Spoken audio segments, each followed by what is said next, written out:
ప్రజల ముందు నిలబెట్టడమే వారి యొక్క ఉద్దేశం. ప్రతిభను పసిగట్టాలి, ఆ ప్రతిభను ప్రజల ముందు నిలబెట్టాలి దేవుని సేవకులు. అది వారి యొక్క ప్రత్యేక లక్షణం. కనుక ఈ సమయం ముందు దైవజనుడు ఎలా ఉండాలి అనే విషయం చాలా క్లుప్తంగా ముగిస్తాను. మొట్టమొదటిగా దైవజనుడు ప్రేమ గలవాడుగా ఉండాలి. కనబడే తన సహోదరుని ప్రేమించలేని వాడు కనబడని దేవుని ప్రేమించలేడు. రెండవది ప్రార్థనా పరులుగా ఉండాలి. ప్రార్థన అంటే 3 అక్షరాలే, కానీ ముల్లోకాలు స్తంభించిపోవలసిందే. ప్రైజ్ ద లార్డ్, హల్లెలూయా. మోకాలు నల్లగవుతాయి, ముఖాలు తెల్లగవుతాయి. మోకాలు నల్లగా కావడం అంటే పెయింట్ పూసుకోవడం కాదు, ప్రార్థనలో క్రైస్తవుని యొక్క ఆద్య లోతు ఎంత అన్నది ముఖాన్ని బట్టి కాదు, మోకాలను చెప్పొచ్చు. ప్రైజ్ ద లార్డ్, హల్లెలూయా. కనుక ప్రియులారా, ప్రార్థన అంటే 3 అక్షరాలే, కానీ ముల్లోకాలు స్తంభించిపోవలసిందే. ప్రార్థనా శక్తి యొక్క కత్తి 1,00,000 వరకు కత్తుల కంటే పదునైంది. ప్రపంచ డిక్టేటర్ మాట చెప్పాడు, 1,00,000 కత్తులు నా ముందు నేను భయపడను, ఒక వ్యక్తి మోకరిని ప్రార్థిస్తే నాకు భయం అన్నాడు. హల్లెలూయా.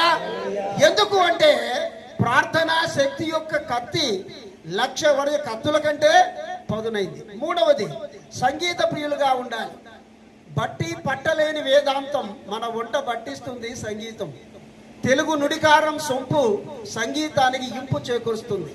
పాట సువార్తకు బలమైన బాట. నెక్స్ట్, వాక్యం పఠించడం కాదు, పాటించేవారుగా ఉండాలి. పఠించడం చదవడం, కానీ పాటించడం అంతకంటే మంచిది. తరువాత బహుముఖ ప్రజ్ఞాశాలిగా ఉండాలి. బహుముఖ ప్రజ్ఞాశాలి అంటే మనిషితో మాట్లాడడం మాత్రంగా వాళ్ళ మనసు చదవాలి. దేవుని స్తోత్రం, హల్లెలూయా. ఇది నాలో చాలా భక్తుల్లో ఉంది. స్టార్టింగ్ లో DJ దినకర్ గారిలో అది నేను గమనించాను. 91లో కర్నూలు ఎస్టీబీసీ కాలేజీలో మీటింగ్ పెట్టాడు దినకర్ గారు. నేను ప్రార్థన చేసుకున్న, ప్రభువా నువ్వు నిజంగా నన్ను సేవ పిలిచినట్లయితే ఆయన ద్వారా నా పేరు పెట్టి పిలవాలని. అంతకుముందు దినకర్ ఎప్పుడు నేను చూడలేదు అసలు. ఆ మీటింగ్ లో 1,00,000 దైవుడు నా పేరు పిలిచాడు. ఈ ప్రపంచం వాడుకుని ఆయన చెప్పాడు.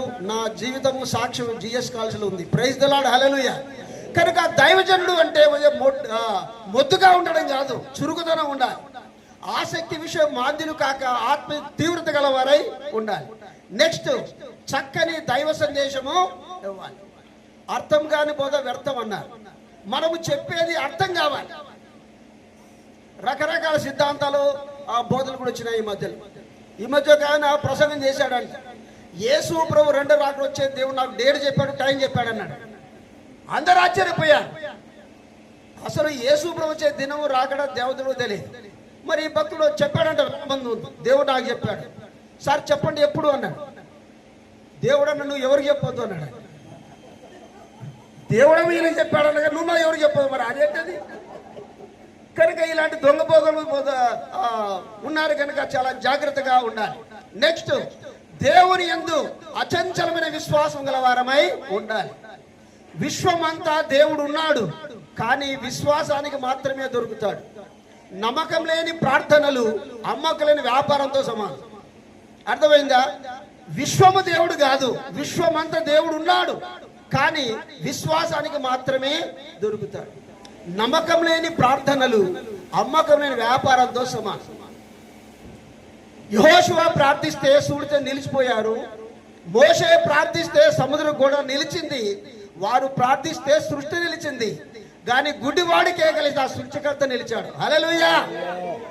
సృష్టి నిలవమే అద్భుతం అయితే సృష్టికర్త నిలిచాడు. ఎందుకని?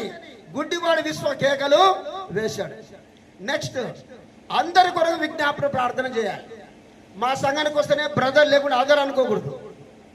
అందరి విజ్ఞాపన చేస్తే మనం ఎదుగుతాం. అది బైబిల్ చెప్తుంది. తర్వాత దైవజనులను ప్రోత్సహించాలి. ఇది నాలో బాసులు చాలా మంది ఉన్నారు. దేవునికి కావాల్సిన బాసులు కాదు, దాసులు కావాలి. హల్లెలూయా. యేసు ప్రభువే దాసుడు. శిష్యులారా మీరు పాదలు కడుక్కోండి అని చెప్పలే, ఆయనే కడిగాడు. అది ప్రతి సేవకులు ఉండాలి. నెక్స్ట్, ఉపవాస ప్రార్థన చేయాలి.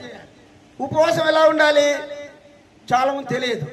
హైదరాబాద్లో పోతే ఒక ఆయన 40 రోజులు ఉపవాసం ఉండి 4 కిలోల బరువు ఎక్కువయ్యాడు. అందరూ ఆశ్చర్యపోయారు. ఉపవాస బరువు తగ్గాలి, ఎలా ఎక్కాడని చూస్తే ఉపవాసం అని అన్నం పూర్తిగా మారి అరిసెలు ఎక్కువ తిన్నాడు. అదే ఉపవాసం అది.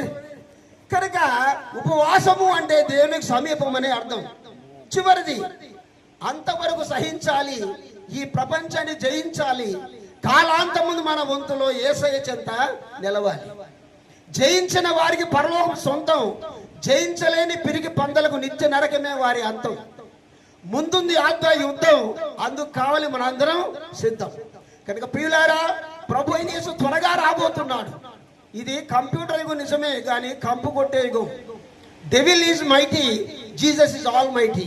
అందుకని అంతవరకు సహిద్దాం, ఈ ప్రపంచాన్ని జయిద్దాం, కాలాంతమును మన వంతులో యేసయ్య చెంత నిలుద్దాం. ఇప్పుడు ఒక్క నిమిషం కవిత చదివింది, ఓన్లీ 1 minute. ప్రయాణానికి గంట ముందు దైవజనుల గురించిన కొన్ని విషయాలు నా కంటపడి పేపర్ మీద రాసేందుకు నా వెంటబడ్డాయి. వెంటనే కలం పట్టి మనసు పెట్టి కొన్ని కవితలు రచించాను, చిత్తగించండి.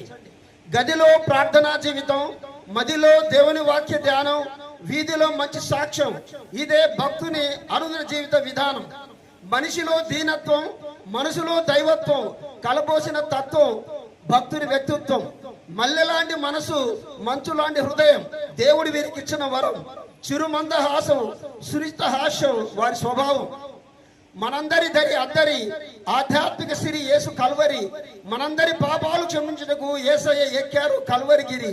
విశ్వాసులు ప్రార్థించాలి ఒక చోట చేరి, భక్తులు మోగించాలి సువార్త విజయ బేరి. యెహోవా నా కాపరి, యేసయ్య నా ఊపిరి, పరిశుద్ధాత్మ నా సహకారి అంటూ సాగాలి మనందరి అంతిమ గురి. అంతవరకు సహించి ఈ లోకాన్ని జయిస్తే పరలోకం తప్పనిసరి, వెనుతిరిగితే నరకానికే సరాసరి. సోదరా సోదరి, ఏది నీ గురి? ఆలోచన నిర్ణయించుకో ఇప్పుడే. మరి థ్యాంక్ యూ, గాడ్ బ్లెస్.